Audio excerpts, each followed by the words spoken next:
नमस्कार। कल आए बिहार नमस्ते। विधानसभा चुनाव परिणाम ने पूरे राजनीतिक परिदृश्य को हिला कर रख दिया है।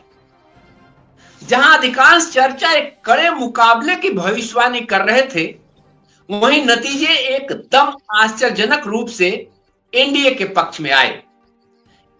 इस अप्रत्याशित जनादेश ने बिहार की राजनीति, मतदाता मनोविज्ञान और चुनावी रणनीति को लेकर कई नए सवाल खड़े कर दिए हैं। इन्हीं महत्वपूर्ण बिंदुओं पर आज हम बातचीत करने जा रहे हैं जिले के वरिष्ठ और विश्लेषणात्मक सोच रखने वाले पत्रकार श्री नवीन तिवारी जी से। स्वागत है नवीन भाई, जनसंवाद न्यूज में आपका। जनसंवाद के सभी दर्शकों का हार्दिक अभिनंदन, स्वागत है। और आपने मुझे समय दिया, इसके लिए बहुत बहुत आभार पंकज जी।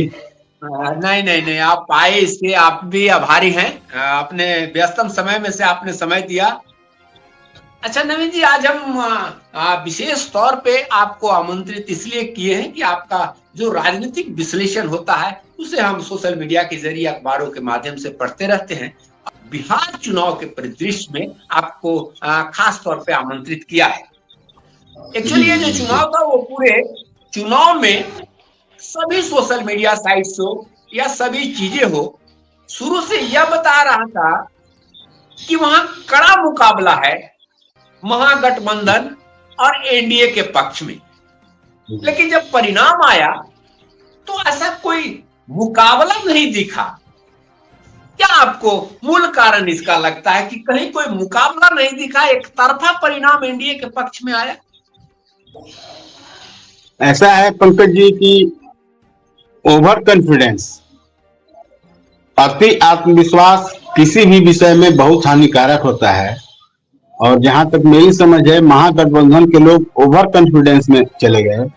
यहाँ तक कि तेजस्वी जी ने अपने शपथ ग्रहण का डेट तक का घोषणा कर दिया कि 18 नवंबर को हम शपथ ग्रहण करेंगे, 14 को रिजल्ट आएगा। ये अति आत्मविश्वास और धर्म के प्रति अभिरुचि, धर्म के प्रति जो अभिरुचि भारतीय जनता पार्टी एनडीए संगठन दिखाते हैं, और उसके ठीक विपरीत धर्म के प्रति इन लोगों की विपरीत प्रतिक्रिया होती है। यहाँ तक कि छठ जैसे महापर्व पर भी राहुल गांधी की टिप्पणी जो हुई, बहुत ही दुखद टिप्पणी हुई, और उसका भी परिणाम सामने आया। तो अगर हम कुछ पॉइंट वाइज बात करें हम लोग की एनडीए के पक्ष में कौन कौन से बिंदु रहे और वही महागठबंधन की क्या क्या कमजोरी रही, अगर बिंदुवार इसको एक दो लाइन चार लाइन हम लोग समझने की कोशिश करें तो एनडीए के बिंदु पक्ष में कौन कौन से बिंदु रहे? एनडीए के पक्ष में सबसे बड़ा प्लस पॉइंट रहा कि 75 लाख महिलाओं को 10,000 रुपए अकाउंट में देना, जिसकी परिणति हुई कि लगभग 10% ज्यादा महिलाओं ने इस बार मतदान किया। और वहीं दूसरी तरफ आप देखें तो इंडी गठबंधन या महागठबंधन के लोगों ने जिस तरह से बोला कि हम घर घर नौकरी देंगे, जो बिहार के बजट से भी तिगुना चौगुना ज्यादा है। तो झूठे वादे पर पब्लिक भरोसा नहीं की और सैद्धांतिक वादे पर भरोसा की।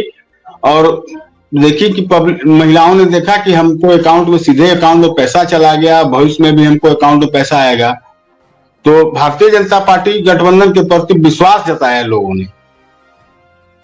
वैसे पंकज जी, अभी तक का देश का रिकॉर्ड देखा जाए तो ज्यादा मतदान का प्रतिशत बढ़ने का मतलब होता है सरकार बदलने का संकेत। जी जी, बिल्कुल बिल्कुल। बिहार ने अनोखा संदेश दिया है कि ज्यादा मतदान प्रतिशत बढ़ने के बाद भी सरकार बदलने के लिए नहीं, सरकार बचाने के लिए मतदान किया है, और मजबूत करने के लिए। और मजबूत करने के लिए।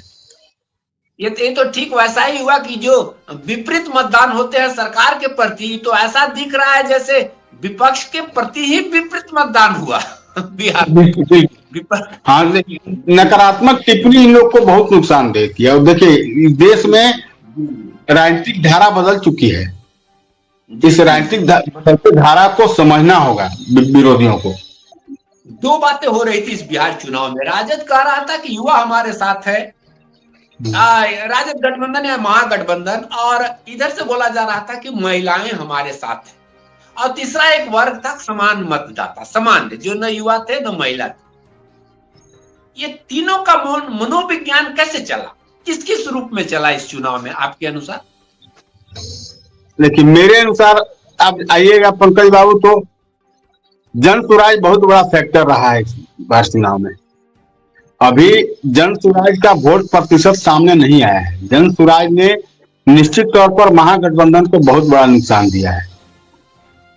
आप जैसे जैसे इसका मतदान का प्रतिशत सामने आएगा, क्लियर होते चला जाएगा कि जन सुराज ने सीधे तौर पर महागठबंधन को डैमेज किया।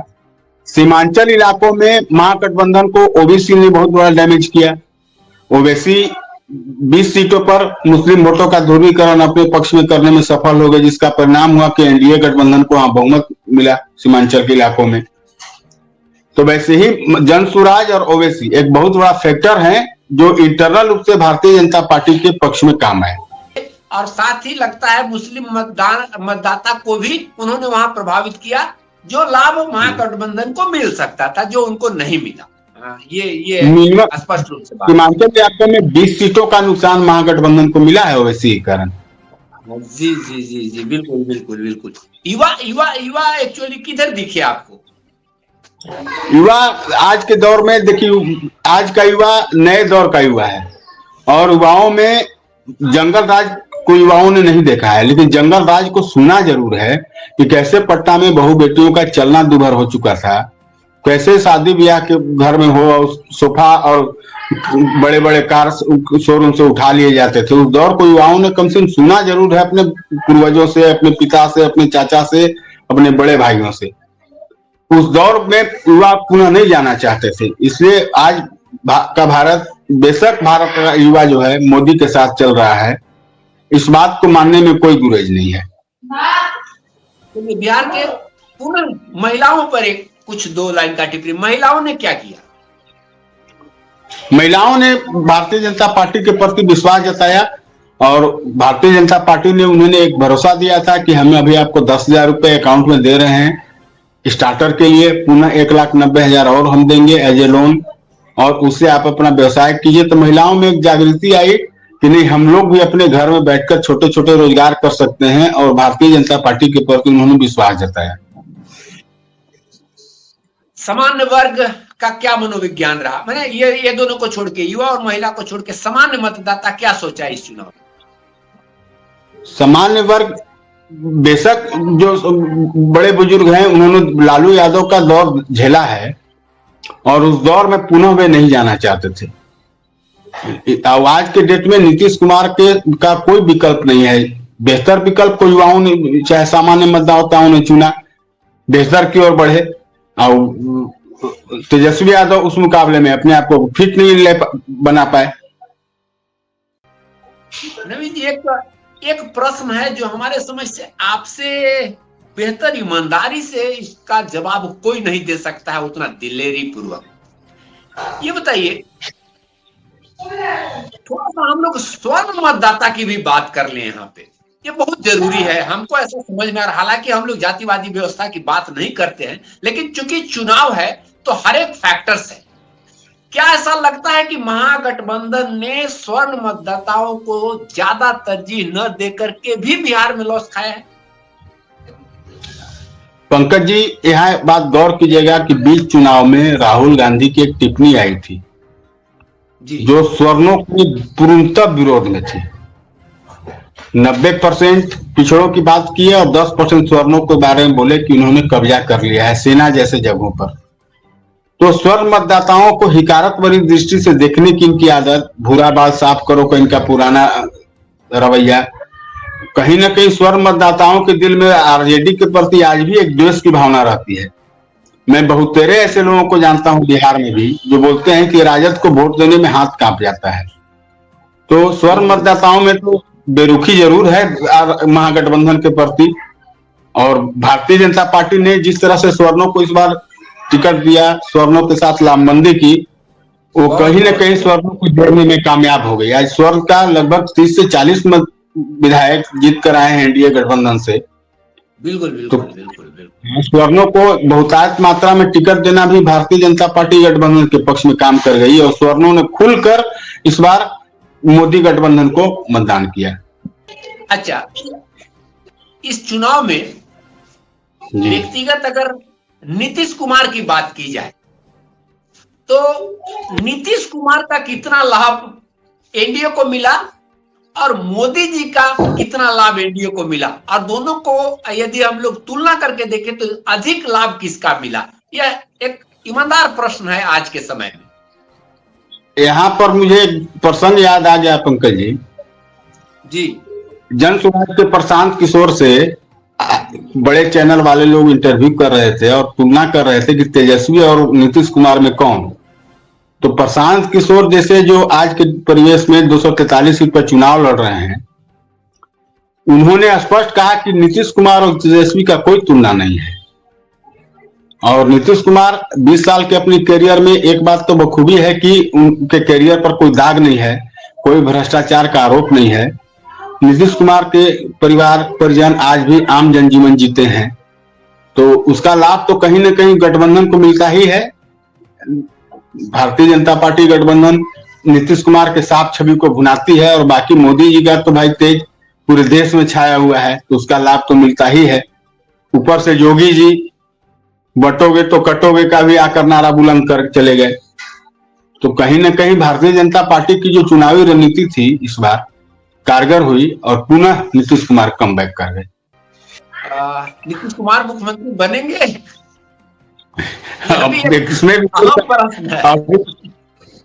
नीतीश कुमार का सीट इस बार काफी मात्रा में आया है। एक संभावना व्यक्त की जा रही थी कि नहीं बनेंगे, लेकिन अब बेशक वो बनेंगे। अंतिम प्रश्न और सबसे महत्वपूर्ण, ऐसा माना जाता है कि बिहार देश की राजनीति तय करता है, तो अब जब बिहार में इस तरह के अप्रत्याशित परिणाम आए हैं एनडीए के फेवर में, तो इसका बिहार के साथ साथ देश की राजनीति पर क्या असर पड़ने वाला है? पंकज जी, यहाँ पर आपको थोड़ा सा फ्लैशबैक में ले जाना चाहेंगे। जी, मोदी, लालू यादव जी, मुलायम सिंह यादव जी, कांसी राम के दौर में पिछड़ोवाद का एक उभारवाद आया है देश में, और उसका परिणाम है कि आज नेशनल पार्टी हो चाहे रीजनल पार्टी हो, सभी दलों में पिछड़ों की भरमार हो गई, और कोई भी दल पिछड़ों को इग्नोर करके अब राजनीति नहीं करता है। वो कहीं न कहीं उसके पीछे लालू यादव जी, मुलायम सिंह यादव जी, कांसी राम जी का मेहनत सामने आ रहा है आज भी, कि वो दौर को लोग एक्सेप्ट किए विभिन्न दल, और एक्सेप्ट करके आगे बढ़े। वैसे ही ये दौर है हिंदूवाद का। हिंदूवाद को इग्नोर करके आप इस देश में अब आप राजनीति नहीं कर सकते हैं। आज का युवा अपने धर्म के प्रति, अपने समाज के प्रति, अपने देश के प्रति कॉन्शियस हो चुका है, और धर्म और समाज और देश को एक राष्ट्रीयता के भावना में जोड़ के चल रहा है। इसलिए इस देश की राजनीतिक धारा बदल चुकी है। देश में हिंदुत्व को इग्नोर करके अब राजनीति में बहुत सफल नहीं हो सकते हैं। चलिए, बहुत बहुत धन्यवाद। आप क्या संदेश हमारे श्रोताओं को देना चाहेंगे? राजनीतिक दृष्टिकोण से वे कैसे परिपक्व हुए? योग्य उम्मीदवार को का चयन जरूर करें। आप ठीक है, पार्टी की योग्यता भी देखें, और साथ में उम्मीदवार की भी योग्यता देखें। अगर उम्मीदवार बहुत अयोग्य हो तो किसी भी दल से हो उसे मतदान नहीं करें, ये मेरा मानना है। लेकिन हाँ, पार्टी की भी योग्यता जरूर देखें। बहुत भ्रष्ट पार्टी को वोट मत करें, ना करें, ताकि देश का भला हो, आपका भी भला हो, देश का भी भला हो। चलिए, बहुत बहुत धन्यवाद समय देने के लिए। हम लोग पुनः किसी नए बिंदु पर फिर मिलेंगे, और अब तो जरूर मिलेंगे, क्योंकि अब हमारा मेदिनीनगर में भी अब चुनाव आने वाला है, इसलिए आपसे जरूर और जल्दी जल्दी मुलाकात होगी। धन्यवाद। जी जी, धन्यवाद। आप सभी दर्शकों को भी धन्यवाद।